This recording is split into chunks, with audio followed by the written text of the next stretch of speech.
ছোট্ট মেয়েটিকে তার বদমাইশ বাবা বেঁধে রেখে কষ্ট দিতে থাকে, কারণ একদিন যখন তার বাবা তার মা ও বোনের সাথে মেলাতে গিয়েছিল তখনই নেকড়ে জাতি তাদের রাজ্যে ঢুকে সেনাবাহিনীদের হত্যা করেছিল। তাই তার বাবা ভাবে এটা তার মেয়ে না, এটা নেকড়ে জাতির বানানো কোনো ফাঁদ।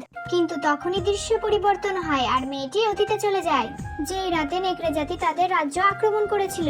মেয়েটি তৎক্ষণাৎ বাইরে যায় এবং তার জাদুর সাহায্যে এক জাদুর দেওয়াল গড়ে তোলে, যাকে ভেদ করে নেকড়েরা ভিতরে আসতে পারে না।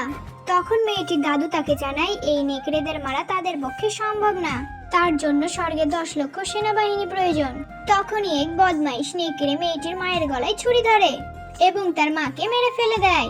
মেয়েটি অনেক কান্নাকাটি করতে থাকে। এমন সময় একটা দেবতার প্রকট হয়। দেবতা জানায় মেয়েটির মা ঠিক হতে পারে, তার জন্য স্বর্গের পথের প্রয়োজন।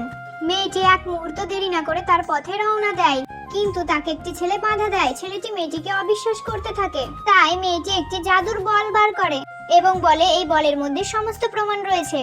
তখনই মেয়েটির বদমাইশ বাবা প্রকট হয়, তার বলটাকে নষ্ট করে দেয় এবং মেয়েটিকে বন্দি করার নির্দেশ দেয়। কিন্তু তখন একটি সোনার তাবিজ বলে ওঠে 3টে রাজ্য ধ্বংস হবে।